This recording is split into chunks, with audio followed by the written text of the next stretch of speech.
তাহলে আমরা সংক্ষেপে দেখি বেদ কি জিনিস, কেন ঠাকুর তাকে বাদ দিতে বললেন। বেদ হচ্ছে একটা ধর্মগ্রন্থ।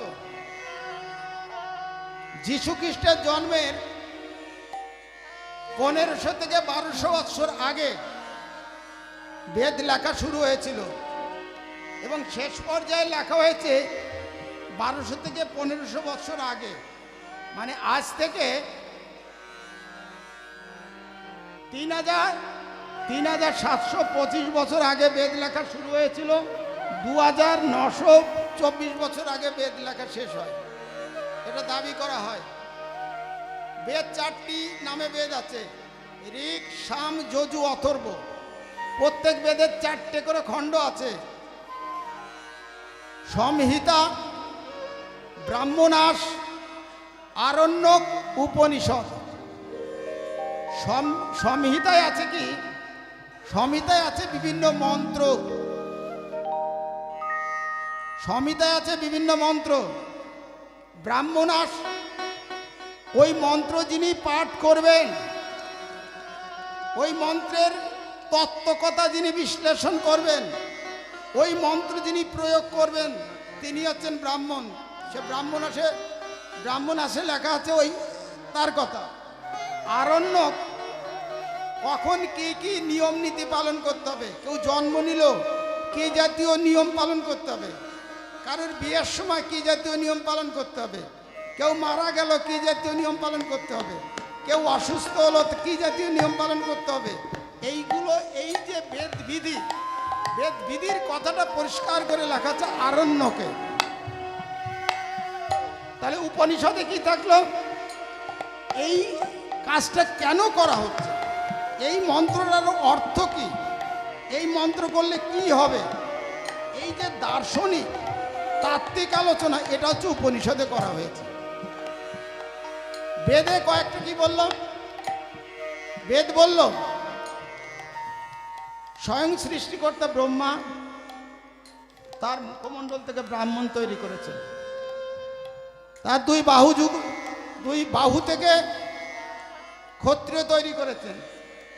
দুই উরু থেকে বৈশ্য তৈরি করেছেন। আর পদযুগল থেকে শূদ্র তৈরি করেছেন। ব্রাহ্মণের কাজ মন্ত্র পাঠ করা, ধর্মশাস্ত্র অধ্যয়ন করা। ক্ষত্রিয়ের কাজ দেশ রক্ষা করা। বৈশ্যর কাজ বাণিজ্য এবং ব্যবসা করা। আর শূদ্রর কাজ হচ্ছে ওই উপরের 3 বর্ণের সেবা দাসত্ব করা। শূদ্র কোনো কিছুর মালিক হতে পারবে না, বেদ পাঠ করতে পারবে না, বেদ বাক্য শ্রবণ করতে পারবে না, এবং এদের সেবা দাসত্ব করে তার শুধু পেট চালানোর মতো পারিশ্রমিকটুকু শুধু পাবে, উদ্বৃত্ত আয় করতে পারবে না। এই হচ্ছে শূদ্র। এটা বেদ বললেন।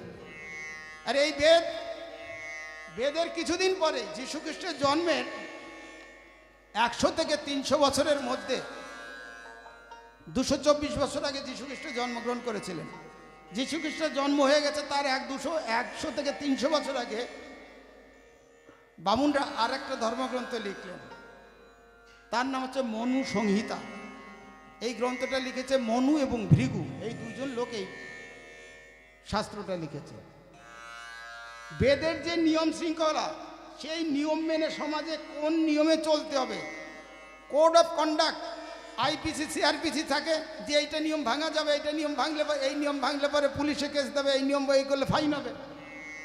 বৈদিক যে ক্রিয়াকর্ম, তার নিয়ম অনুসারে সমাজে কে কি পালন করবে, কে কি পালন করবে না, এইটা ঠিক করাচ্ছে মনুসংহিতা। সেই মনুসংহিতা বলল ব্রাহ্মণের ছেলে একমাত্র ব্রাহ্মণের ছেলেই হতে পারবে, অন্য কেউ হতে পারবে না।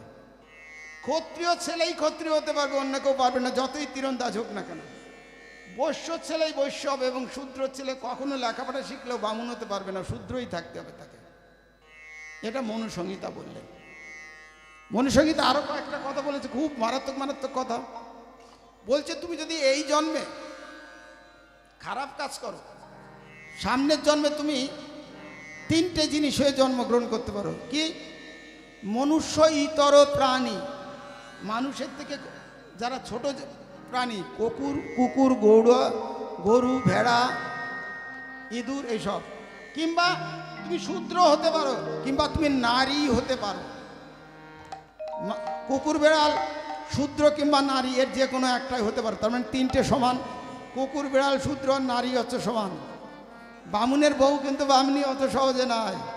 বামুনের বউ কিন্তু কোনো পুরোহিতগিরি করতে পারে না, মন্ত্র করতে পারে না, এটা মনে রাখবেন।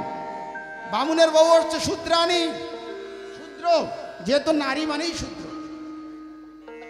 বোঝা গেল? তাহলে এই যে ঘটনাটা, আগে পড়ো বেদ পুরাণ গীতা, দেখো কি লেখা আছে রে তথা, নইলে কেমন করে বুঝবে তুমি, কেমন করে বুঝবে তুমি শ্রীহরির কথা। আগে পড়ো বেদ পুরাণ গীতা, দেখো কি লেখা আছে রে সীতা। নইলে কেমন করে বুঝবে তুমি, নইলে কেমন করে বুঝবে তুমি শ্রীহরির কথা। দেখো কি লেখা আছে রে সীতা। আগে পড়ো বেদ পুরাণ গীতা, আগে পড়ো বেদ পুরাণ গীতা, কি লেখা আছে রে কথা, কি লেখা আছে রে কথা। বেদের পাতা খুলে দেখো,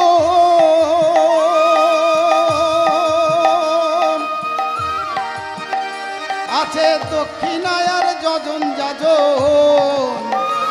আর বেদের পাতা খুলে দেখো,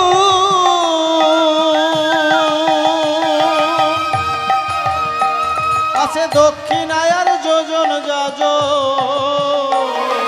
লাগবে করতে পুরুত বামুন, ওরে লাগবে করতে পুরুত বামুন, এই তো বেদের মূল বার্তা। দেখো কি লেখা আছে রে সীতা, দেখো কি লেখা আছে রে সীতা। বেদের পাতা খুলে দেখুন, আছে দক্ষিণা আর যজন যাজন, লাগবে করতে পুরুত বামুন, এই তো বেদের মূল বার্তা। বেদ বলেছে স্বর্গে দেবতা থাকে, আর মর্তে যারা মানুষ থাকে, এই স্বর্গের দেবতা এবং মর্তের মানুষের মধ্যে সমন্বয়কারী হচ্ছে ব্রাহ্মণ। এই মানুষের কর্তব্য হচ্ছে ওই দেবতাদের উদ্দেশ্যে যজন যাজন করতে হবে, পূজা অর্চনা দিতে হবে। কি পূজা অর্চনা দিলে কি হবে? পূজা পেলে দেবতারা সন্তুষ্ট হয়, আশীর্বাদ দান করেন, করুণা দান করেন, তাহলে তোমার পুণ্য হবে। আর এই যে দেবতাদের সন্তুষ্ট করার জন্য অর্ঘ্য নিয়ে তুমি হে ঠাকুর নাও বললে হবে না, তোমার নেওয়া ঠাকুর দেবতা নেবে না, ওই নেওয়াটা নিতে হবে বামুনের হাত দিয়ে। সে ব্রাহ্মণ পৌরোহিত্য করবে। একমাত্র ব্রাহ্মণই দেবতাদের কাছে তোমার অর্ঘ্য পৌঁছে দিতে পারে, তোমার একা দেওয়ার, সরাসরি দেওয়ার ক্ষমতা নেই। এটা বেদ বলেছে। এই যে বামুন তোমার কাজটা করে দেবে, একে বলে দক্ষিণা। তাহলে তুমি পুজো অর্চনা জোগাড় করছো, এটা হচ্ছে যাজন, যজন বা যাজন, আর ব্রাহ্মণ তোমার কাজ করে দিচ্ছে, এটাকে বলা হচ্ছে দক্ষিণা। তাহলে পাপ কি জিনিস? তুমি যদি দেবতা এবং ব্রাহ্মণ একে মান্যতা না দাও, তাদের না মানো, তাদের ভক্তি না করো, তাহলে পাপ হবে। দেবতার উদ্দেশ্যে যজন যাজন পুজো যদি না দাও, পাপ হবে। আর এই যে ব্রাহ্মণের শ্রেষ্ঠত্ব, এটা নিয়ে যদি তোমার মনে কোনো সন্দেহ হয়, অবজ্ঞা হয়, তাহলে মহাপাপ হবে। তার জন্য তোমাকে পুজো দিতে হবে। পুজো দিলে তোমার পুণ্য সঞ্চয় হবে। পুণ্য হলে কি হবে? পুণ্য হলে কি হবে এক কথায় উত্তর দেওয়া যাবে না, তিন ভাবে বলতে হবে। প্রথম দিকে যখন বেদ লেখা হয়, বেদে লেখা হচ্ছে তুমি যদি যজন বা যাজন করো তাহলে তোমার পুণ্য হবে, তুমি সুখে শান্তিতে সংসার করতে পারবে। তার কয়েকশো বছর পরে যে বেদ লিখছে কি, তুমি যদি যজন যাজন মানে পুজো করো তোমার পুণ্য হবে, পুণ্যতে তুমি স্বর্গে, মরার পরে স্বর্গে যাবা। নতুন একটা আইডিয়া এলো। এতদিন ছিল যতদিন তুমি বাস করবা পুজো অর্চনা করলে পুণ্য হবে, শান্তিতে থাকতে পারবা। দেখলো এটা মানুষের কাছ থেকে আরো একটু ভালো জিনিস দিই। ওই যে বিভিন্ন এজেন্টরা ইয়ে করে না, আমার কাছে এলআইসি করে এই সুবিধা আছে, আমার কাছে এলআইসি করে এই সুবিধা আছে। তারা দেখলো না এই এর থেকে আরো একটু চমকদারি কিছু করতে হয়। বললো দেখো দেবতারা যেখানে থাকে ওটা হচ্ছে স্বর্গ, তুমি ওখানে যেতে পারবা যদি তুমি ভালো ভালো পুজো অর্চনা দাও। বামুন এবং দেব, দেব মানে দেবতা, দ্বিজ মানে বামুন, দুইবার জন্ম হয়। একবার হচ্ছে মায়ের গর্ভে, তারপর হচ্ছে মন্ত্রদানের পর দ্বিতীয় জন্ম হয়, সেজন্য দ্বিজ, দুইবার জন্ম ওদের। বামুন পুরুষ থেকে যদি তুমি শুদ্ধ এবং ভক্তি অন্তরে পুজো দাও সবসময়, তাহলে তোমার পুণ্য হবে, তুমি স্বর্গে যেতে পারবে। এই দ্বিতীয় আইটেম দিল। এবং শেষে এসে ছান্দোগ্য উপনিষদে, শেষ দিকে এসে ছান্দোগ্য উপনিষদে এসে বলছে কি, এ জন্মে যদি তুমি পুণ্য করো, ভালো কাজ করো, তাহলে তুমি আবার জন্ম নিয়ে আসতে পারবে এবং তখন তুমি বামুন হয়ে আসতে পারবা, বড় লোক হয়ে আসতে পারবা। নতুন জিনিস, পুনর্জন্ম আবিষ্কার করে দেবে। প্রথম যখন বেদ লেখা হয় স্বর্গ আসেনি, ভালো থাকতে পারবা। তার কয়েকশো বছর পরে তুমি স্বর্গে যেতে পারবা। শেষের দিকে ছান্দোগ্য উপনিষদে এসে বলছে কি, তুমি তো স্বর্গে তো যেতেই পারবা যদি ভালো কাজ করো। তুমি বড় লোক হয়ে আসবা, বামুন হয়ে আসবা, রাজা হয়ে আসতে পারবা, কোনো কষ্ট থাকবে না। কত কে কে কেন করবে না? তুমি আমার কাছে এলআইসি কও, এত ফ্যাসিলিটিস দিচ্ছি। তাই বলছেন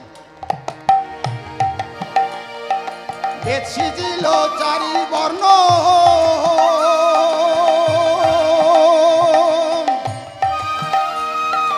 ইহার মধ্যে ব্রাহ্মণ মান্য। আর বেদ সিজিল চারি বর্ণ,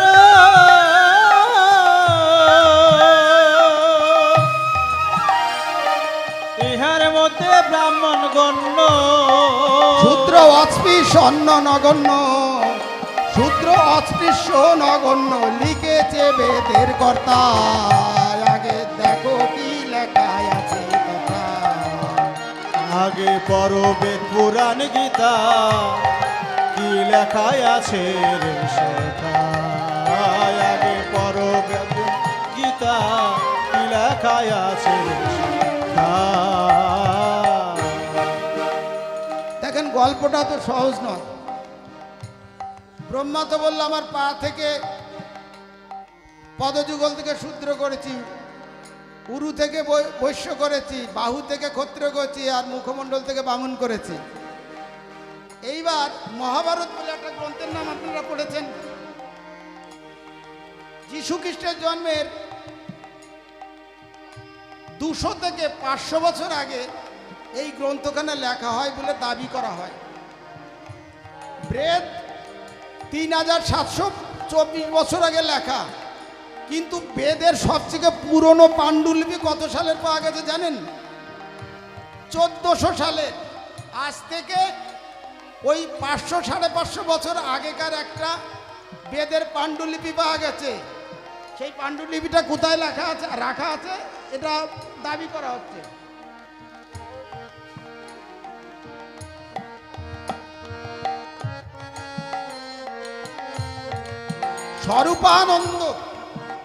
স্বরূপানন্দ ইউনিভার্সিটি বলে একটা ইউনিভার্সিটি আছে সেখানে, কিন্তু সেইটার অবস্থা এমন যে তার থেকে পড়াশোনা করা যায় না।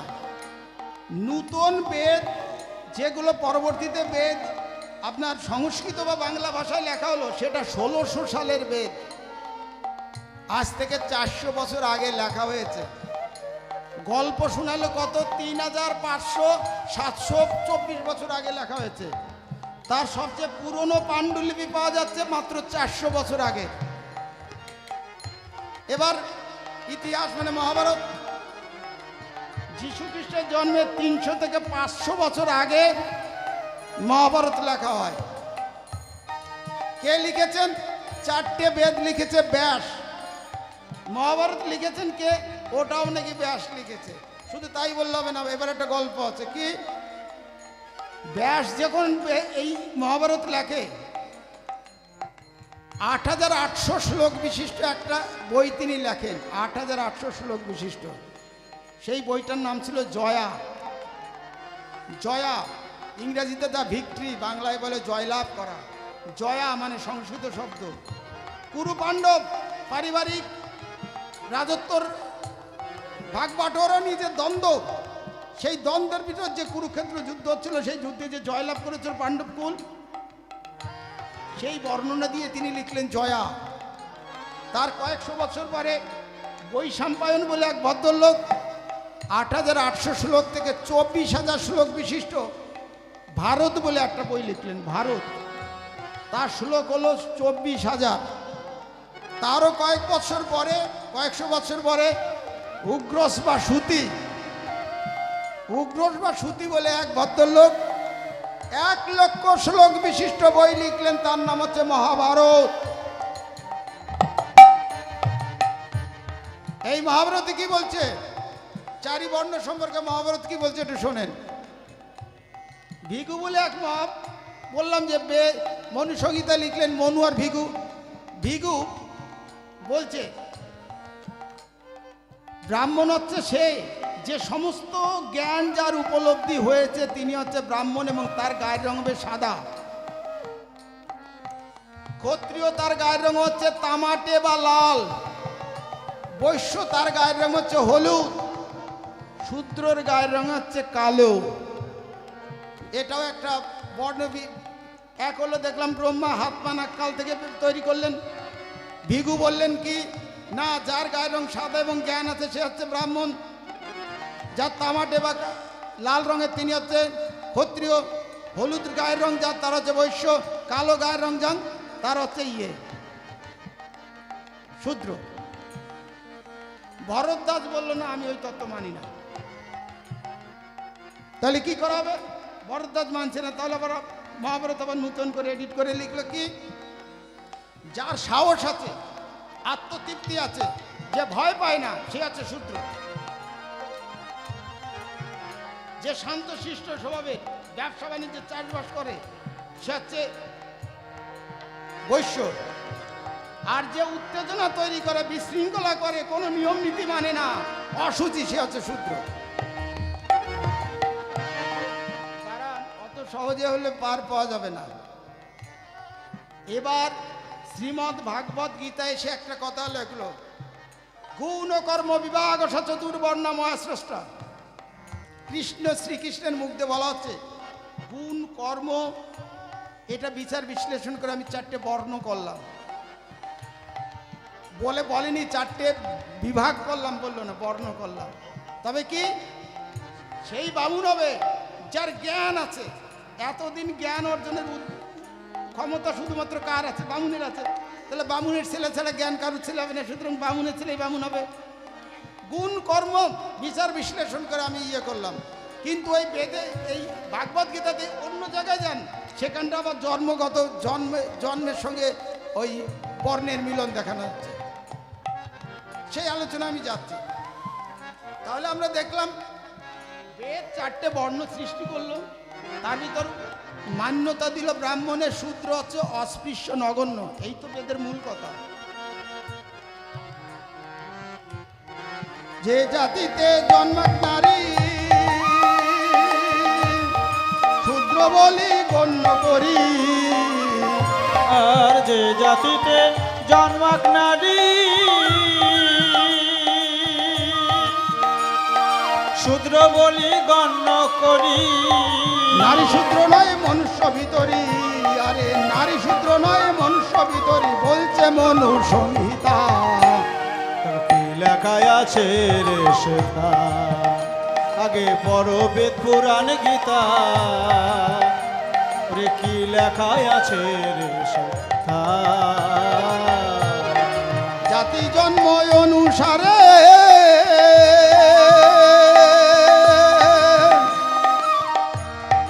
কর্ম যে হয় জাত বিচারে, আর জাতি জন্ম অনুসারে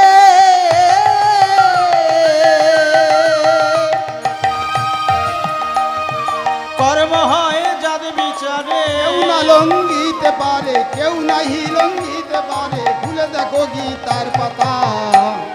কি লেখায় আছে রে সেথা, আগে পড়ো বেদ পুরাণ গীতা, আগে পড়ো বেদ পুরাণ গীতা, দেখো কি লেখায় আছে রে সেথা।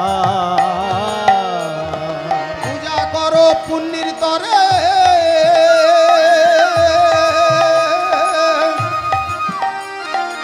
অর্থ দাও বামুনের ঘরে।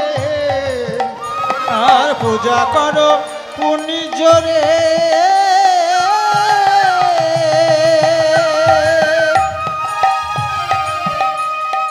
অর্থ দেওয়া মনের ঘরে। দেখো একবার বিচার করে, তুমি দেখো একবার বিচার করে, আছে কেমন ভাত পাতা। দেখো কি লেখায় আছে রে সেটা, আগে পড়ো বেদ পুরাণ গীতা, আগে পড়ো বেদ পুরাণ গীতা, দেখো কি লেখায় আছে রে সেটা। কি বলা হচ্ছে? পূজা করো পুণ্যির তরে, তরে মানে জন্যে। পূজা করো পুণ্যির তরে, অর্থ দাও বামুনের ঘরে। দেখো একবার বিচার করে কেমন আছে ফাত পাতা।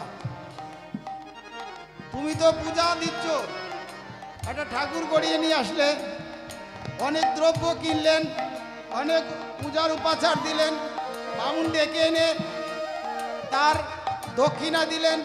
এই এত এত কিলো চাল, এই কটা নারকেল, এই কটা কলা, এই কটা ডাব টাব সব তো ঠাকুর মশাই গুছিয়ে নিয়ে চলে গেল। তাহলে পড়ে থাকলো কি? পুণ্যি। যদি বলি কতটুকু পুণ্যি দেখাও, তো দেখানোর ক্ষমতা নেই। তাই বলছি পূজা করো পুণ্যির তরে, অর্থ দাও বামুনের ঘরে। দেখো একবার বিচার করে আছে কেমন ফাত পাতা, দেখো কি লেখা আছে রে তোতা। বেদাচার হয় ভেদ আচার,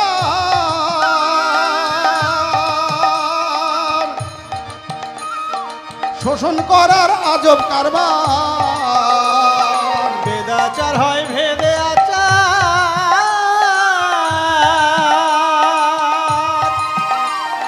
শোষণ করার আজব কারবার। বেদাচার হয় ভেদ আচার, শোষণ করার আজব কারবার। বেদাচার হয় ভেদ আচার,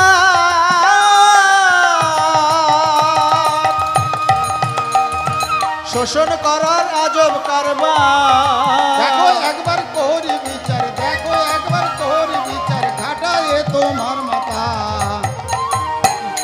কি লেখায় আছে রে সেটা, আগে পড়ো বেদ পুরাণ গীতা, আগে পড়ো বেদ পুরাণ গীতা, দেখো কি লেখায় আছে রে সেটা। তাই বলা হচ্ছে বেদাচার মানে ভেদ আচার। বেদাচার মানে হচ্ছে ভেদ আচার, মানুষের মানুষে ভেদ তৈরি করা হচ্ছে, মিলন তৈরি করা হচ্ছে না, এবং এইটা করে শোষণ করা হচ্ছে। সেই জন্য শোষণ করার আজব কারবার। দেখো একবার করি বিচার, খাটায় তোমার মাথা। লাগবে না তোর পূজা পার্বণ, শ্রাদ্ধ দীক্ষা পুণ্যি তর্পণ। আর লাগবে না তার পূজা পারব,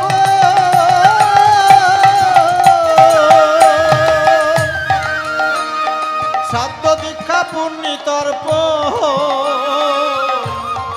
লাগবে না তোর পূজা পার্বণ, শ্রাদ্ধ দীক্ষা পুণ্যি তর্পণ। হাতে কামার মুখে নাম গান, হাতে কামার মুখে নাম গান, আর সবই হলো গীতা। কি লেখায় আছে রে সেটা, আগে পড়ো বেদ পুরাণ গীতা, আগে পড়ো বেদ পুরাণ গীতা, দেখো কি লেখায় আছে রে সেটা। এর বিপরীতে দাঁড়িয়ে আমার ঠাকুর কি বললেন? লাগবে না তোর পূজা পার্বণ, শ্রাদ্ধ দীক্ষা পুণ্যি তর্পণ। শ্রাদ্ধ লাগবে না, দীক্ষা লাগবে না, পুণ্যি লাগবে না, তর্পণ লাগবে না, পূজা পার্বণ লাগবে না, হাতে কামার মুখে নাম গান ছাড়া বাকি সব বৃথা। হাতে কাম মুখে নাম, তাই ছাড়া বাকি সব বৃথা। উজ্জ্বল করলি কত সাধন ভজন, মুক্তির জন্য তীর্থ দর্শন। উজ্জ্বল করলি কত সাধন ভাজ,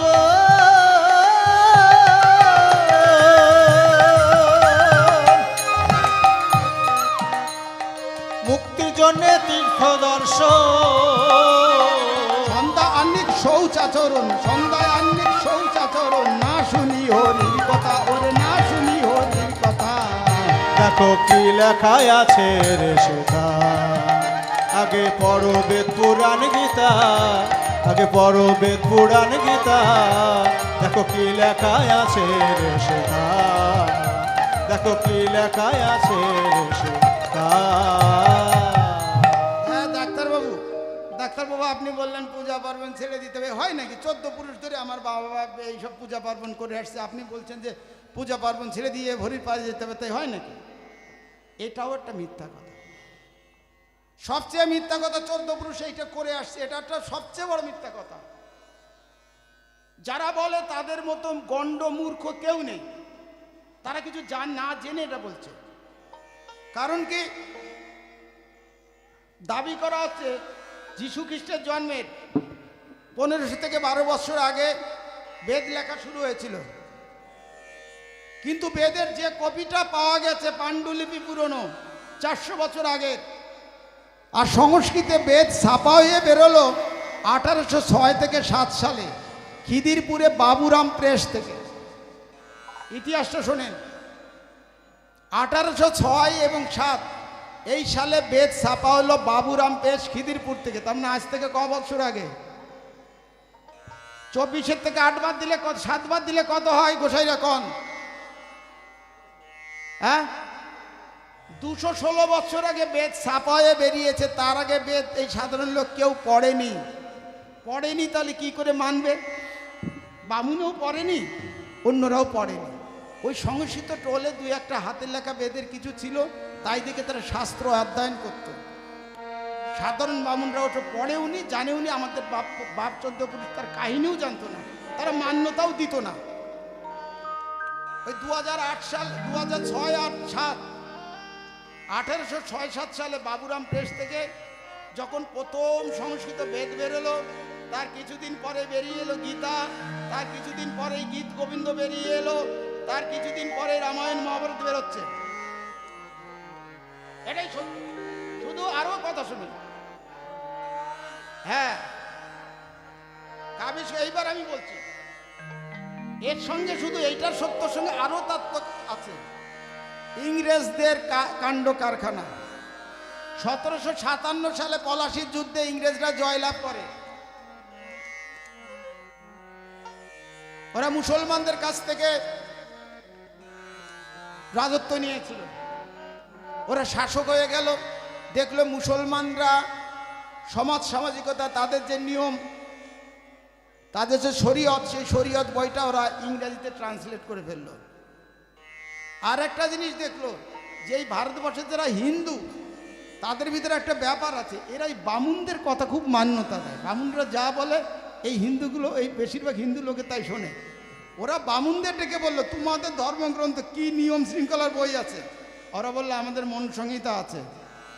উইলিয়াম জোন্স নাম শুনে রাখুন, উইলিয়াম জোন্স এশিয়াটিক সোসাইটির যিনি প্রতিষ্ঠাতা সদস্য।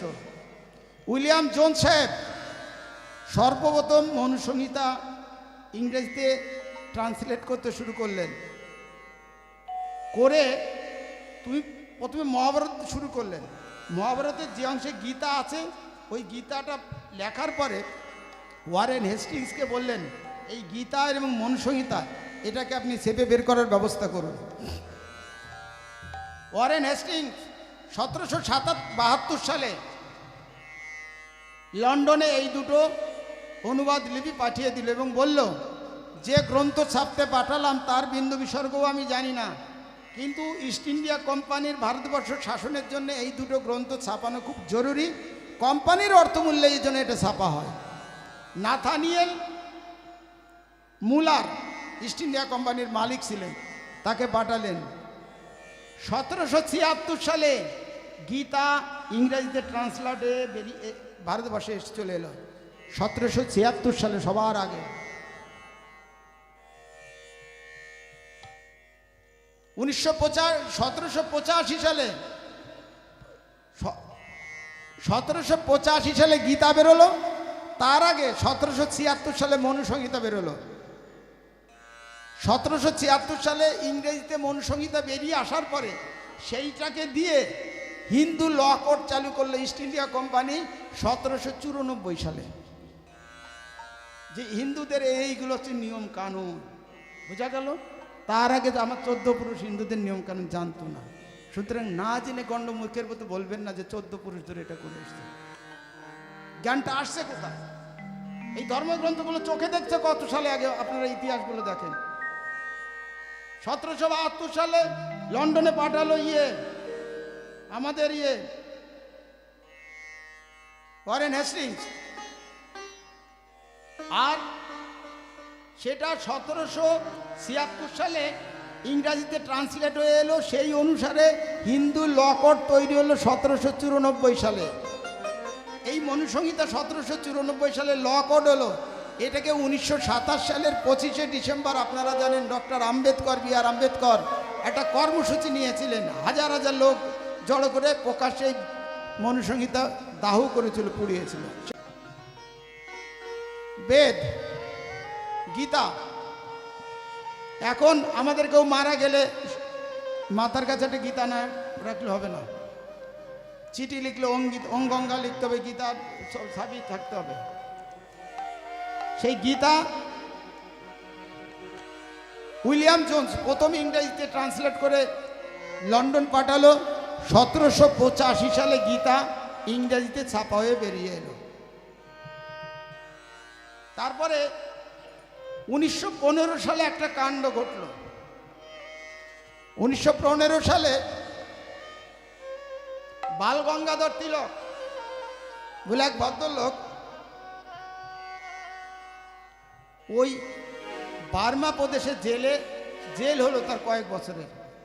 ওখানে থেকে তিনি গীতা রহস্য বলে একটা বই লিখলেন, গীতা রহস্য। সেইটা 1915 সালে ইংরেজিতে ছাপা হলো। মুহূর্তের মধ্যে বিভিন্ন ভাষায় অনুবাদিত হয়ে হলো, গীতা বেরিয়ে গেল। আমাদের বাংলায় গীতা প্রথমে আছে ঠাকুর রবি ঠাকুরের দাদা যতীন্দ্রনাথ ঠাকুর,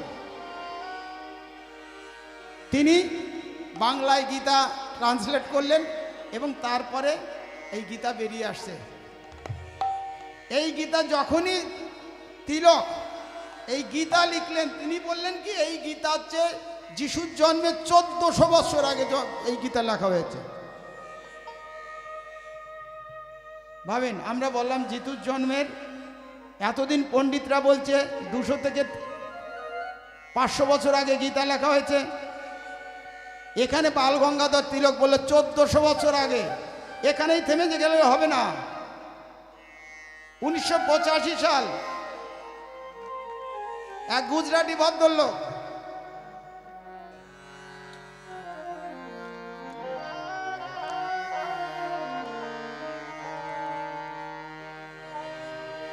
শ্রী পুরোহিত স্বামী,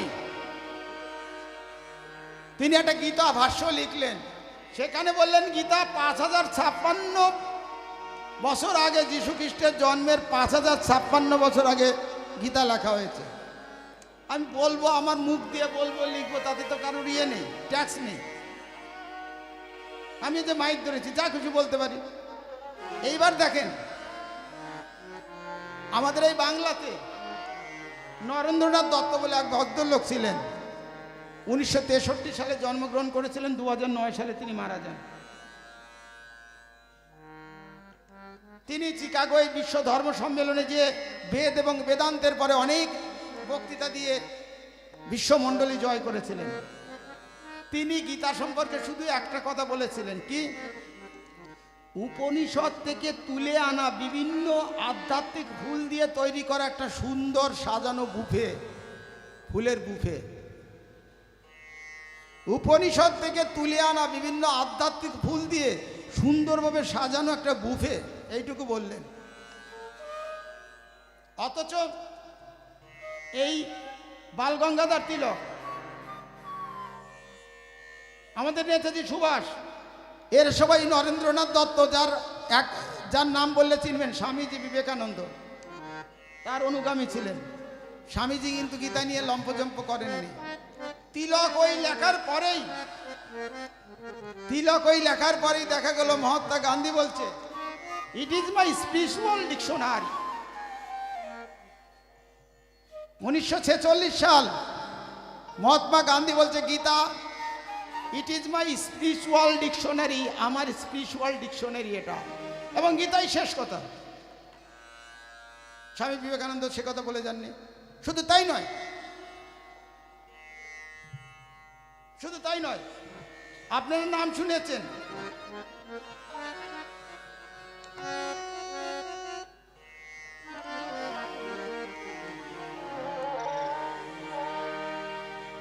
শঙ্করাচার্যের নাম শুনেছেন, আদি শঙ্করাচার্য।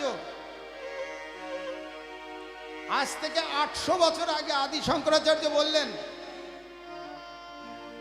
সমগ্র বেদ শিক্ষার একটা উপাখ্যান হচ্ছে গীতা, এবং এটা হচ্ছে অদ্বৈতবাদী। এবং আরো একটা কথা তিনি বললেন, এটা ফুল অফ কন্ট্রাডিকশন, এতে এত পরস্পর বিরোধী কথা লেখা আছে গীতাতে, ফুল অফ কন্ট্রাডিকশন। একটা শ্লোকের সঙ্গে আরেকটা শ্লোকের কন্ট্রাডিকশন আছে, এবং এটা অদ্বৈতবাদী। এ আরেক বিপদে পড়লেন আপনারা, অদ্বৈতবাদী। অভিনব গুপ্ত, কাশ্মীরের শিব ভক্ত পণ্ডিত, 1000 বছর আগে বললেন, না, গীতা হচ্ছে দ্বৈতবাদী। জ্ঞান, ভক্তি এবং যোগের মিলন হচ্ছে গীতা, এবং এটা দ্বৈতবাদী। শঙ্করাচার্য বলল অদ্বৈতবাদী, অভিনব গুপ্ত বলছে দ্বৈতবাদী। 1100 বছর আগে রামানুজ, বিশিষ্ট তাত্ত্বিক, পণ্ডিত, দার্শনিক, ধর্মবেত্তা, তিনি ওই শঙ্করাচার্যের মত খণ্ডন করে বললেন, না, গীতা দ্বৈতবাদী, অদ্বৈতবাদী নয়। যদি মানতেই হয় অদ্বৈতবাদী, বিশিষ্ট অদ্বৈতবাদী, স্পেশাল ওই অদ্বৈতবাদী। আর আমার মহাপ্রভু কি বললেন? মহাপ্রভুর একটা তত্ত্ব আছে, অচিন্ত ভেদাভেদ তত্ত্ব। অচিন্ত ভেদাভেদ তত্ত্ব তিনি বললেন, রামানুজের কথাও ঠিক, আবার মাধবাচার্য এরা যেটা বলছে এটাও ঠিক, আবার শঙ্করাচার্যের কথাও ঠিক। তিনি বললেন গীতা হচ্ছে দ্বৈত এবং অদ্বৈতর সমাহার। এবার আপনাদের দ্বৈত অদ্বৈত বোঝাই। বেদে একটা কথা লেখা হলো, পরে পুরাণগুলোতে বিশ্লেষণ করা হয়েছে, উপনিষদে বিশ্লেষণ করা হয়েছে। প্রথমে বলা হতো ঈশ্বর এক এবং অনাদি, তার কোনো ভাগ নেই, তার ভাগ নেই, এটা হচ্ছে অদ্বৈতবাদী। তিনি এক, তার কোনো দ্বৈত স্বরূপ নেই। পরবর্তীতে পুরাণ, উপনিষদ, গীতা, ভাগবত পুরাণ এতে লেখা হচ্ছে বিভিন্ন জায়গায় না তিনি দ্বৈতবাদী। তিনি যেরকম সুপ্রিম, প্রত্যেকটি জীবের মধ্যেও তার একটু খণ্ড খণ্ড কণা যুক্ত রয়েছে। প্রত্যেক জীবের মধ্যে তার একটা আত্মা আছে, পরমাত্মা, যিনি সর্বশ্রেষ্ঠ, অনাদিরাদি, তিনি হচ্ছে পরমাত্মা। আর প্রত্যেক জীবের মধ্যে তার একটু আত্মা, একটু অংশ আছে। তাহলে তিনি দ্বৈত, একটা পূর্ণ অংশ তার মধ্যে, তার কোন অংশ হচ্ছে জীবের মধ্যে রয়েছে, এটা বলে দ্বৈত অংশ, দ্বৈতবাদ। যেরকম কিরকম একটা অগ্নিশিখ দাবানল জ্বলল, দাবানল যদি হয় পরমাত্মা, তার একটা স্ফুলিঙ্গ, সেটা হচ্ছে আত্মা। এটা আমার চৈতন্যদেব বললেন অচিন্ত ভেদাভেদ তত্ত্ব, যে ঈশ্বর একাধারে দ্বৈত আবার একাধারে অদ্বৈত। বুঝা গেল? এইবার স্বামীজির মতো অত বড় পণ্ডিত বেদ নিয়ে কিছু এত কিছু বলল না। আমরা দেখলাম ঋষি অরবিন্দ, অ্যানি বেসান্ত, বাল গঙ্গাধর তিলক এবং মহাত্মা গান্ধী গীতা গীতা গীতা গীতা ছাড়া কিছু নেই। গীতাই শেষ এবং গীতাই শুরু। কত সালে? 1915 সালে বাল গঙ্গাধর তিলকের গীতা রহস্য এই বইটা বেরোনোর পরের থেকে এত কাণ্ড কারখানা ঘটে গেল। আমাদের দুর্ভাগ্য, এই ভারতবর্ষের দুর্ভাগ্য, ভারতবর্ষের শিক্ষিত মানুষ তারা ধর্ম নিয়ে পড়াশোনা করে না। বেশিরভাগ শিক্ষিত মানুষ যারা কমিউনিস্ট পার্টি করে তাদের উচিত ছিল এই ধর্ম নিয়ে পড়াশোনা করে ধর্ম কি বলতে চেয়েছে, কি জন্য ধর্মের প্রভাব মানুষের মধ্যে এতটা রয়ে গেছে সেইটাকে বুঝে তাদের মানুষের কাছে নিয়ে যাওয়া। কিন্তু এরা আমরা ধর্ম মানি না বলেই চুপ করে সে পড়লো না। আর আমাদের মধ্যে যারা শিক্ষিত, যারা শূদ্রদের মধ্যে, তারা তো লেখাপড়াই করতে চায় না। 2-1 ক্লাস পাস করার পরে তারা ধর্মগ্রন্থ পড়বে, তার কাছেই যাবে না। কয়টা উজ্জ্বল বিশ্বাসের মতো পাগল আছে রাজ্যে গিয়ে এই সমস্ত পড়বে আর বের করবে? তাহলে এই যে দেখলেন যে কাহিনীটা বলা হচ্ছে যে 14 পুরুষ ধরে এইসব চলে আসছে, এটা ভুল কথা। একটা জিনিস দেখেন, আমি আমার আলোচনার শেষ দিকে চলে আসছি। ধর্মের সঙ্গে কি করে কুহেলিকা যোগ করা যায়, ধর্মের সঙ্গে কুসংস্কার কিভাবে যোগ করা যায়। আমার তারককথা লিখলেন, আমার ঠাকুরের পূর্ব 6 পুরুষের কাহিনী বর্ণনা করলেন। তার বায়ু গর্ভে জন্মগ্রহণ হয়েছে সেটা লিখেছেন, আপনারা তো জানেন। কিন্তু তারককথা আমার ঠাকুর কিভাবে মারা গেলেন সেই কথা সম্পর্কে লিখতে ভুলে গেলেন। ঠাকুর আসার জন্মের আগে 6 পুরুষের তার পাজি পত্রিকা কোথায় আছে, কোথার থেকে পেলেন, সেটা তিনি এত বিস্তারিত লিখতে পারলেন। বায়ু গর্ভে জন্মগ্রহণ করেছে তিনি সেটা দেখতে পারলেন, অথচ মরার সময় তিনি বেঁচে ছিলেন। তারক সরকার তাও ঠাকুর কিভাবে মারা গেল, তারপরে কি কি কাজ করা হলো, একটা লাইনও লেখা নেই। শুধু 2 লাইন লেখা আছে তার লীলা সাঙ্গ নিয়ে। ঠাকুরের লীলা সাঙ্গ নিয়ে লীলামিত 2 লাইন লেখা আছে, আমি আপনাদের শুনিয়ে দিচ্ছি, বুজরুকিগুলো দেখেন।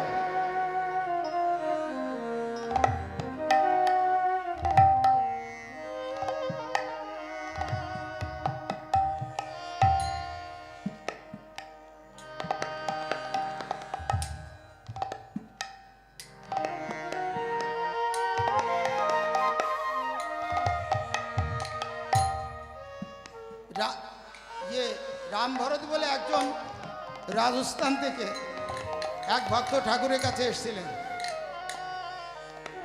তিনি আবার বাড়ি গিয়ে পুনরায় আসবেন।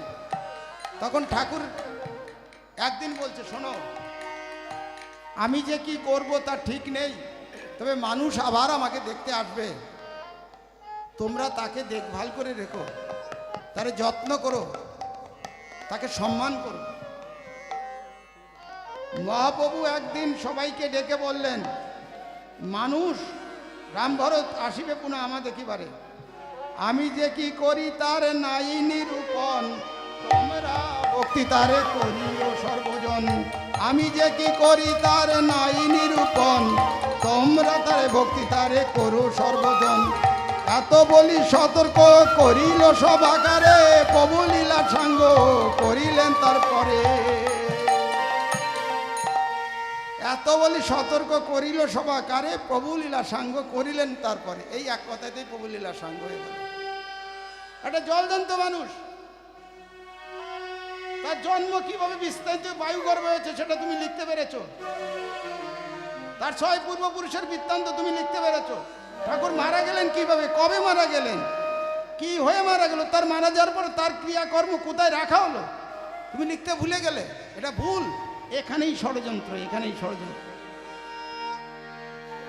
দেখবেন 1757 সাল চৈতন্য চরিতামৃত গ্রন্থ লেখা হয়। দাবি করা হচ্ছে চৈতন্যদেব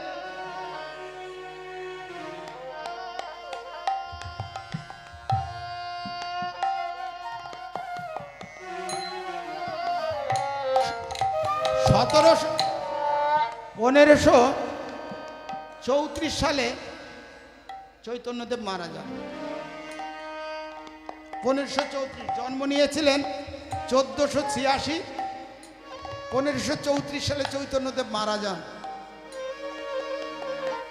তাহলে আর তার জীবনী গ্রন্থ চৈতন্য চরিতামৃত লেখা হচ্ছে 1757, মাত্র 23 বছর পরে। কোন মহাপুরুষের মৃত্যুর পরে এত তাড়াতাড়ি কারুর জন্ম বই লেখা হয়নি, জন্ম বৃত্তান্তমূলক বই, যেটা চৈতন্য লেখা হয়েছিল। কে লিখলেন?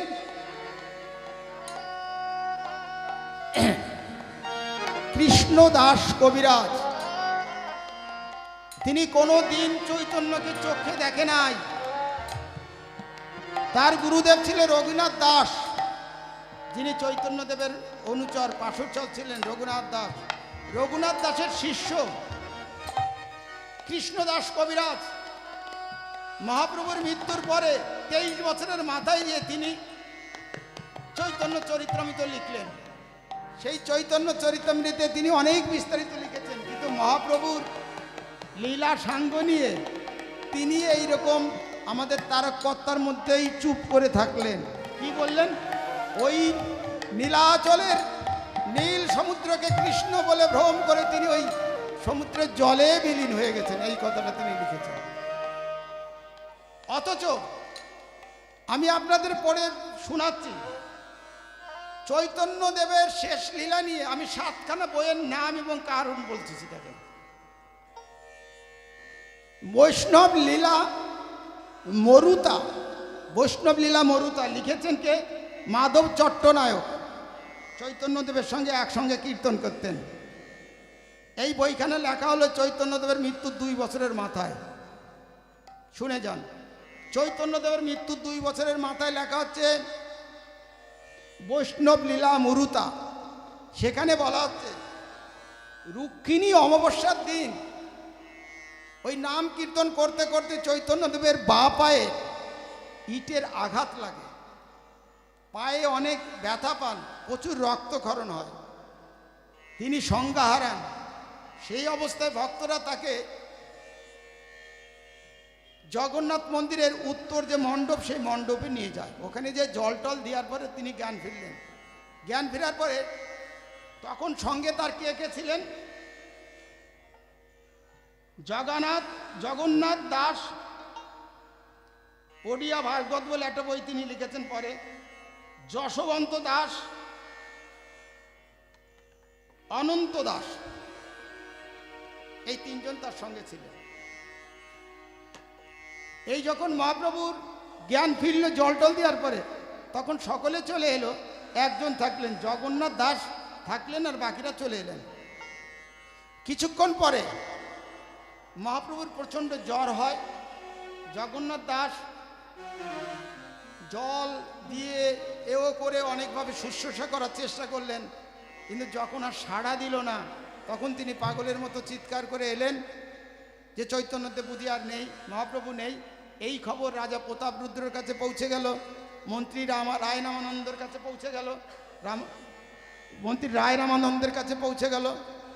রাজা ছুটে এলেন, এসে বললেন এই মন্দিরের মধ্যেই মহাপ্রভুকে সমাহিত করা হোক। যে জায়গায় সমাহিত করা হলো ওর নাম হচ্ছে কৈলি বৈকুণ্ঠ বলে একটা জায়গা। কৈলি বৈকুণ্ঠ বলে একটা জায়গা ওই মন্দিরের মধ্যে, সেখানে মহাপ্রভুকে সমাহিত করা হয়। লীলা মুরুতায় লিখছেন কি পট্টরাজ্য না, মাধব পট্টনায়ক। এবং এই নিয়ে একটা বিতর্ক হলো। কেউ বললো না, ঠাকুরের প্রভুর এই মৃত্যু আমরা মেনে নিতে পারছি না। কেউ বলে হয়তো পাণ্ডারা বোধহয় ওনাকে কোনো অপঘাত করেছে বলে যার জন্য মৃত্যু হয়েছে। তখন এর একটা মীমাংসা সূত্র রাজা প্রতাপরুদ্র বলল যে জগন্নাথ দেহে চৈতন্যদেব বিলীন হয়ে গেছে। এই একটা গেল। চৈতন্য চরিতামৃত নীল সমুদ্রকে কৃষ্ণ মনে করে এবং জলে ডুবে তিনি মারা যান, কৃষ্ণদাস। চৈতন্য মঙ্গল জয়ানন্দ দাস লিখছেন, রথযাত্রায় চৈতন্যদেব তার পায়ে আঘাত পান এবং তা থেকেই সেরা যান। কে লিখলেন? চৈতন্য মঙ্গল জয়ানন্দ দাস। চৈতন্য ভাগবত বৃন্দাবন দাস লিখছেন, চৈতন্য একজন সন্ন্যাসী ছদ্মবেশ ধারণ করে পুরী ছেড়ে চলে যান, পরে আর তার দেখা পাওয়া যায়নি। চৈতন্য মঙ্গল লোচন দাস লিখছেন, চৈতন্য জগন্নাথের সঙ্গে বিলীন হয়ে গেছে। শ্রী চৈতন্য গৌরাঙ্গ চাঁদকা বৈষ্ণব দাস লিখছেন, চৈতন্য দেবকে টোটা গোপীনাথ নামক জায়গায় সমাহিত করা হয়। তার মৃতদেহ আবিষ্কৃত হয়েছিল জগন্নাথ মন্দিরের পিছনে গাডুরা স্তম্ভা নামক জায়গায়। জগন্নাথ মন্দিরের পিছন দিকে গাডুরা স্তম্ভা বলে একটা জায়গা আছে, সেখানে উনার মৃতদেহ পাওয়া যায়। এই শব্দ কেন? গাডুরার স্তম্ভা বলে একটা জায়গা আছে, সেখানে মন্দিরের পিছনে, সেখানে চৈতন্যদেবের মৃতদেহ পাওয়া যায়। এবং টোটা গোপীনাথ বলে একটা জায়গায় তাকে সমাহিত করা হয়। চৈতন্য ভাগবত ঈশ্বর দাস লিখছে, যখন চৈতন্যদেব জগন্নাথ দেবের গায়ে চন্দন লাগাচ্ছিলেন, তখনই তিনি জগন্নাথ দেবের অঙ্গে বিলীন হয়ে যান। পরে তার মৃতদেহ এনে পুরী থেকে 40 মাইল দূরে প্রাচী নদীতে ভাসিয়ে দেওয়া হয়। চৈতন্য চাঁদকা গোবিন্দ দাস লিখছেন, সন্ধ্যার আরতির সময় মন্দিরের পিছনের গাডুরা স্তম্ভা নামক জায়গা থেকে এক উজ্জ্বল আলো ভেসে ওঠে এবং জগন্নাথের দেহে মিশে যায়। তারপর থেকে আর চৈতন্যদেবের কোনো খোঁজ পাওয়া যায়নি। এক ব্যক্তির মৃত্যু নিয়ে 7 বইতে 7টা কথা লেখা আছে। আপনারা জানেন, ইডি, সিবিআই, সিআইডি বিভিন্ন গোয়েন্দারা যখন কাউকে অ্যারেস্ট করে একই কথা 10 বার বলতে বলে। যে সত্যি বলে 10 বারই এক কথা বলে, যে মিথ্যা বলে 10 বারের 5-6 প্রকারের কথা বলে। তার মানে কোনো একটা সত্যকে লুকানোর চেষ্টা হয়েছিল বলে এই 7টি বইতে 7টি কারণ লেখা আছে। সেই রকম কোনো একটা সত্যকে লুকানোর জন্যেই আমার তার কথা চুপ করে রয়েছে, তার কথা লেখেননি। এটাই হচ্ছে ধর্মের ইয়ে। নইলে কুমারী মেয়ে বায়ুগর্ভে এসে কেউ ভিতরে ঢুকতে পারে? প্রথম গল্পটা আমরা শুনেছিলাম হচ্ছে যীশু খ্রিস্টের জন্মের সময় কুমারী মেরি তার গর্ভে ওই ঈশ্বরের সন্তান এসে ঢুকে গেছিল, তাই তো?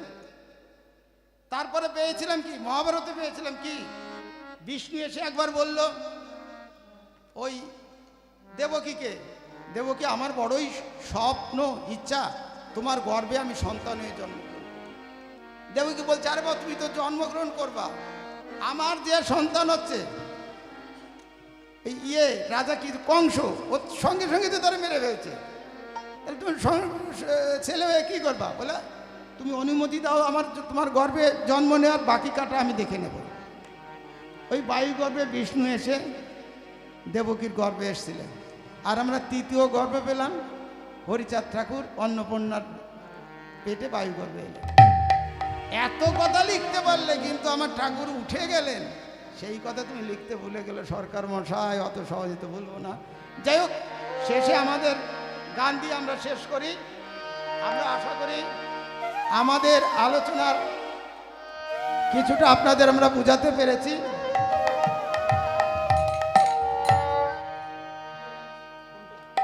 ওরে শোনেন, এই এত কিছু তো হলো, তা সত্ত্বেও আমরা ঠাকুরের কথা শুনছি না কি জন্য জানেন? ওই পুণ্যির লোভে। যে ঠাকুরের পথে গেলাম, পুজো পার্বণ ছেড়ে দিলাম, সেটা পুণ্যি তো হবে না। সেই জন্যে এই অনুভব, ঠাকুরের পরম নিষ্ঠা ভক্তা বাড়িতে মহোৎসব করে, কিন্তু ওর হঠাৎ মনে হলো আমার বাড়িতে কিছু একটা অলক্ষী বা কিছু একটা খারাপ কিছু ঢুকেছে, তাই জন্য ওটা ওই বামুন ডেকে একবার করেছিল, কি জন্য যজ্ঞ করেছিল। আমি তাই বলেছিলাম যে ঠাকুরের পর ভরসা রাখতে পারেন।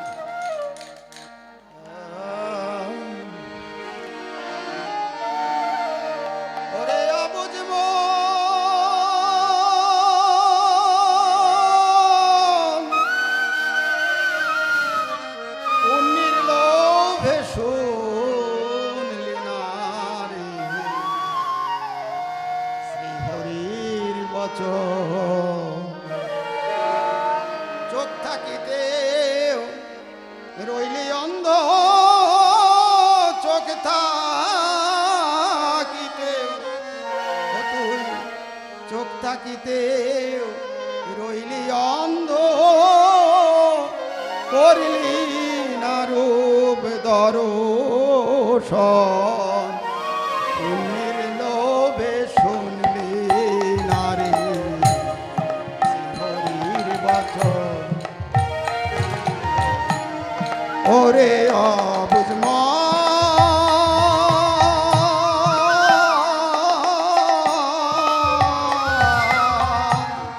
পুণ্যের লোভে শুনলি না রে শ্রী হরির বচন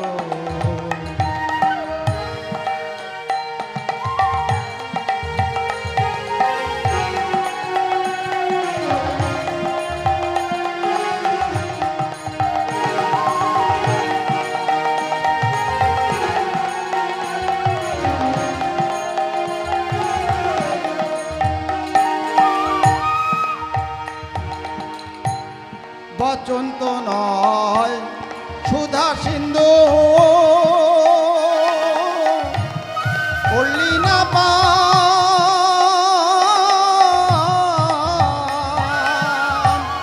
তার এক বিন্দু বসন্ত নয় সুধা সিন্ধু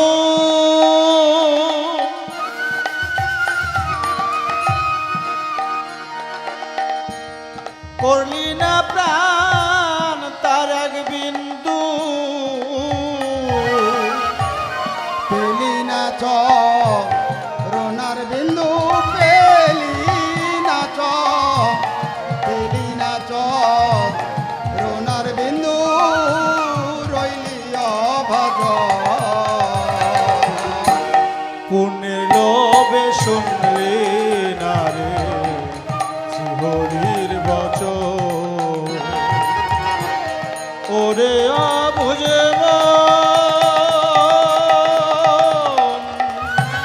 পুণ্যের লোভে শুনলি না রে হরির বচন তরাতে বন চিত জনে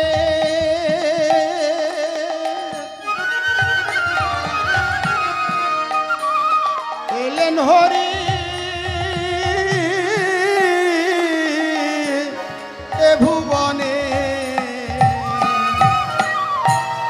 তরাতে চিত জানে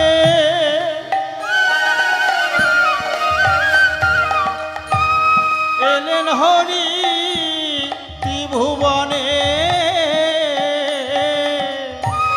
শুনলি না তার বার্তা কানে শুনলি না তার শুনলি না তার বার্তা কানে না হলো জ্ঞান অর্জন পুণ্যের লোভে শুনলি না রে হরির বচন পুণ্যের লোভে শুনলি না রে হরির বচন দিলেন হরি এবারও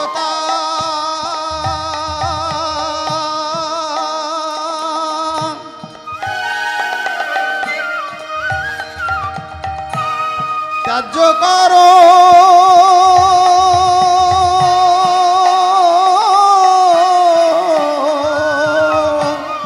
বেদের কথা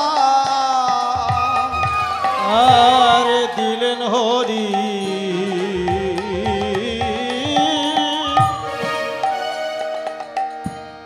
যে বারতা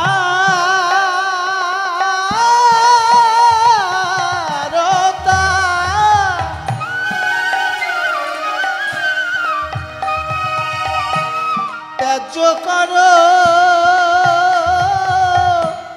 বেদের কথা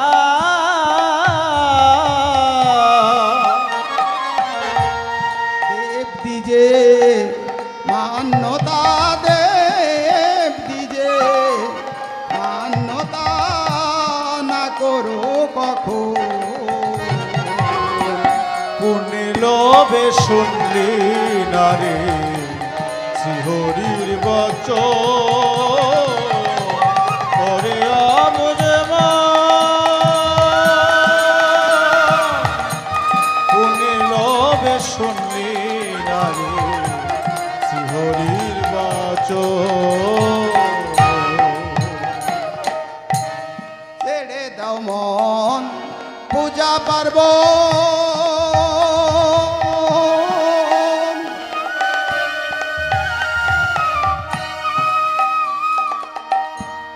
শ্রদ্ধা দিয়া নিকতর্পণ। ছেড়ে দাও মন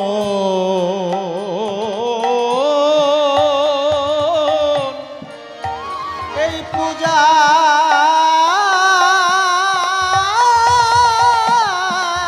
পার্ব,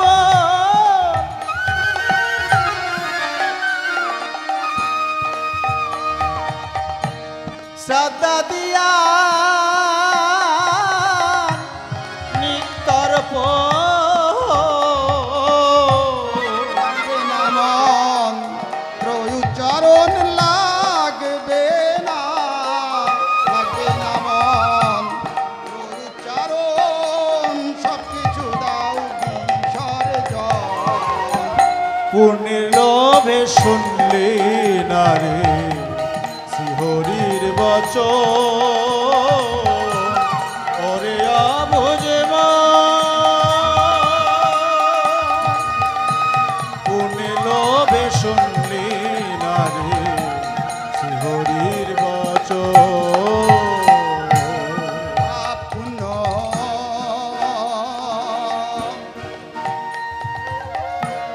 শান্তি কাহার,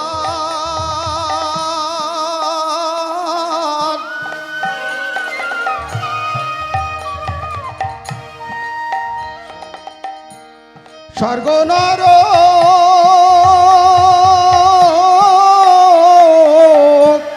বেদের বিচার। আর পাপ পুণ্য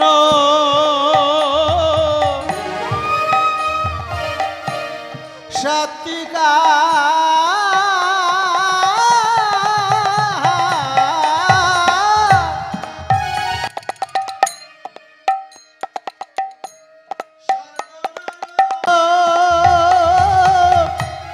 বেদের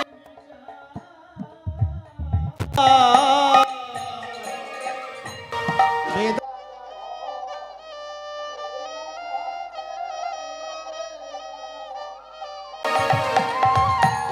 বেদাচার বেদাচার করো তা বর্জ।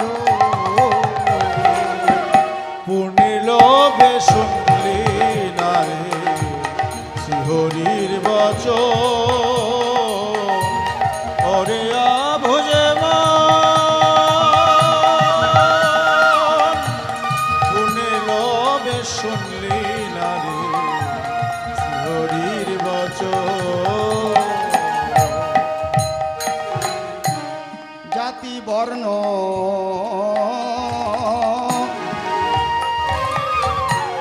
পঞ্চকতা,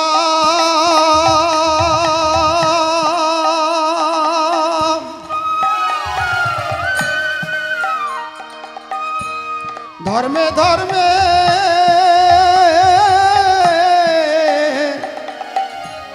তিক্ততা, আর জাতি বর্ণ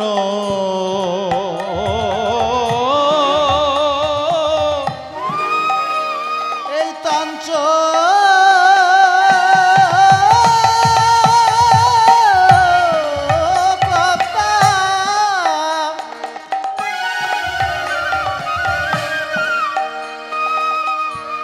ধর্মে ধর্মে তিক্ততা,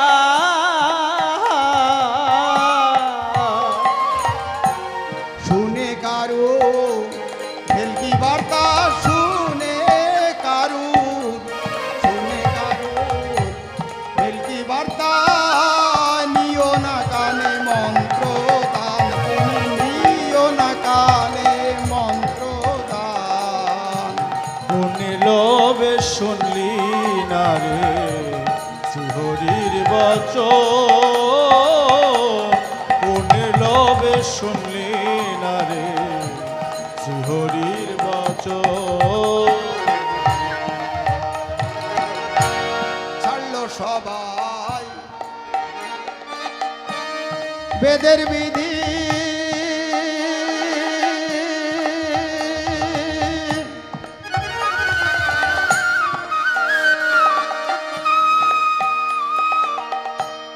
গেল তারা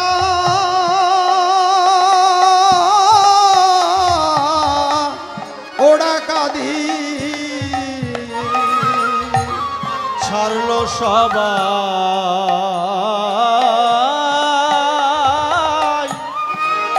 বেদের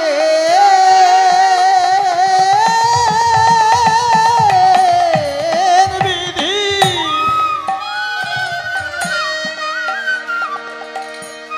গেল তারা ওরা কান্দি।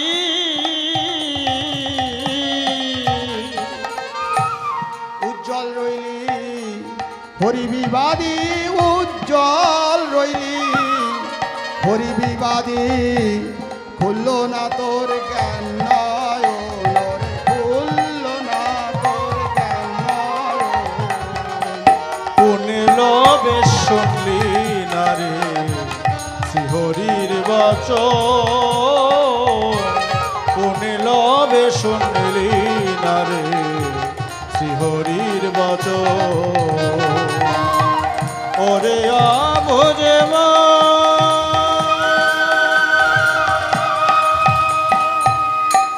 এতক্ষণ ধরে আপনাদের সামনে ঠাকুরের কথাগুলো গেলাম। ঠাকুরের উদ্দেশ্যে একটা ভক্তিপূর্ণ 3 কলির একটা ছোট্ট গান দিয়ে আমরা আমাদের অনুষ্ঠান শেষ করছি। কাঙালেরও বন্ধু শ্রীহরি এলেন সফলা নগরী,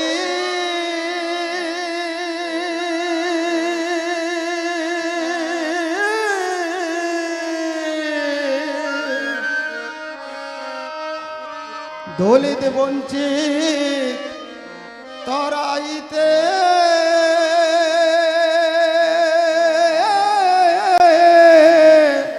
হইলেন যে কান্ডারি রে কাঙালের বন্ধু শ্রীহরি।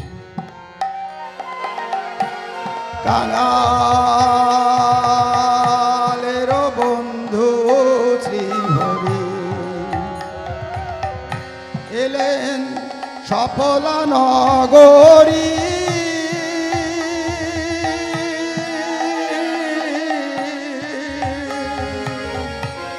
দলিত বঞ্চিত তরাইতে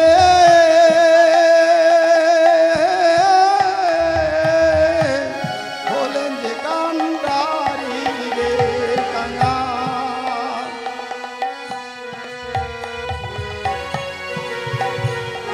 কাঙালের বন্ধু শ্রীহরি এলে সফলা নগরী,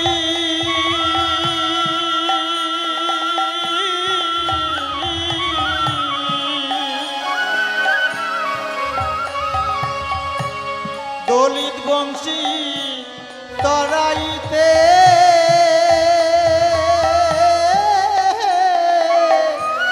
হলেন যে কান্ডারি রে কাঙালের বন্ধু শ্রীহরি।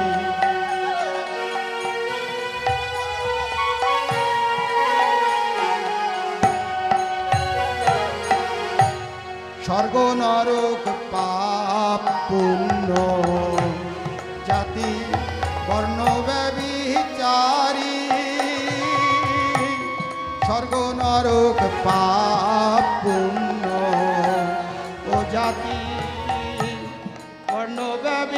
চারি বন্ধ করি দিলেন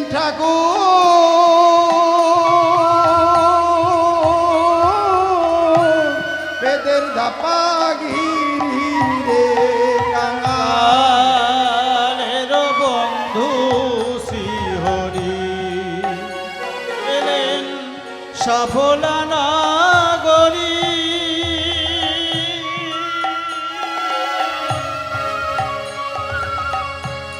দলিত বংশী তরাইতে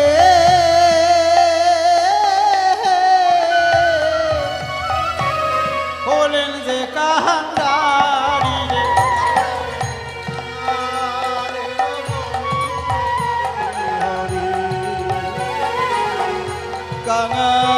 কাঙালের বন্ধু শ্রীহরি স্বর্গ নরক পাপ পুণ্য জাতি বর্ণ ব্যবিচারী সন্ধ্যায়ান্নি শ্রাদ্ধ তর্প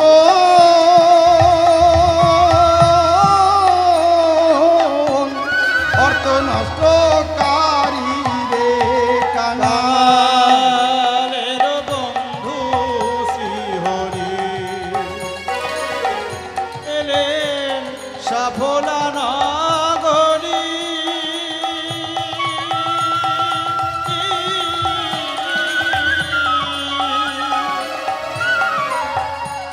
দলিত বংশী তরাইতে হলেন যে কাহান্দারি কাঙালের বন্ধু শ্রীহরি কাঙালের বন্ধু শ্রীহরি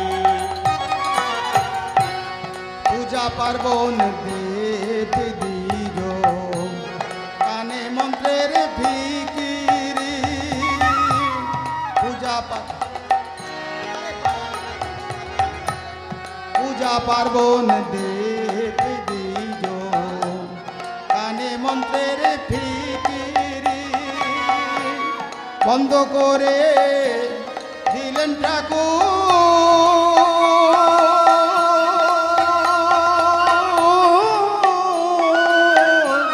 বেদের ধাপা ঘিরে কাঙালের বন্ধু শ্রীহরি এলেন সফলা নগরী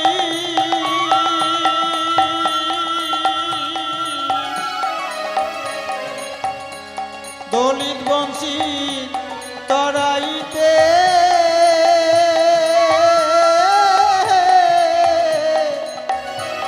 হলেন যে কান্দারি রে কাঙালের বন্ধু শ্রীহরি কাঙালের বন্ধু শ্রীহরি সন্ন্যাস কেন করবে গ্রহণ পিতা মাতা ছাড়ি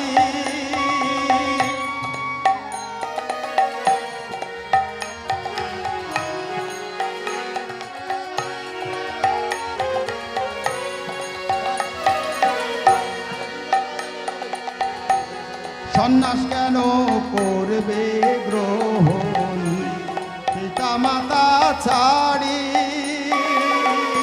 করবে হাতে কামার মুখে না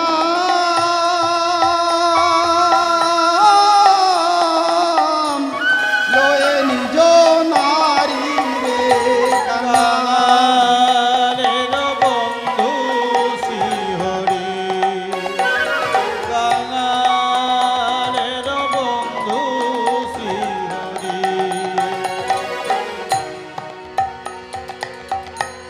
জীবে দয়া নামে রুচি মানুষে নিষ্ঠাকারী জীবে দয়া নামে রুচি মানুষে নিষ্ঠাকারী সত্যবাদী হলে উজ্জ্বল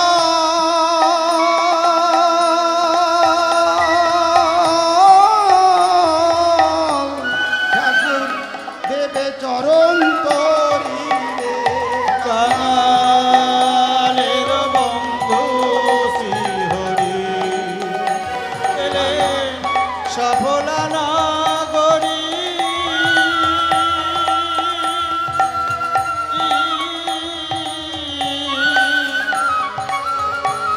দলিত বঞ্চিত তরাইতে হলেন যে কান্ডারি রে। কাঙালের বন্ধু শ্রীহরি, কাঙালের বন্ধু শ্রীহরি, কাঙালের বন্ধু শ্রীহরি। নমস্কার। এখানেই আমাদের পালা আমরা সমাপ্ত করলাম। যদি কোনো ভুলভ্রান্তি অবশ্যই হয়েছে, আপনারা যারা শ্রোতৃমণ্ডলী ক্ষমা সুন্দর দৃষ্টিভঙ্গিতে আমাদের ভুল ত্রুটিগুলো দেখবেন এবং আশীর্বাদ করবেন। আগামী দিনে ঠাকুরের বিভিন্ন লীলা নিয়ে যেন এরকম আমরা আরও পালা করতে পারি এবং আপনাদের সামনে পরিবেশন করতে পারি। নমস্কার।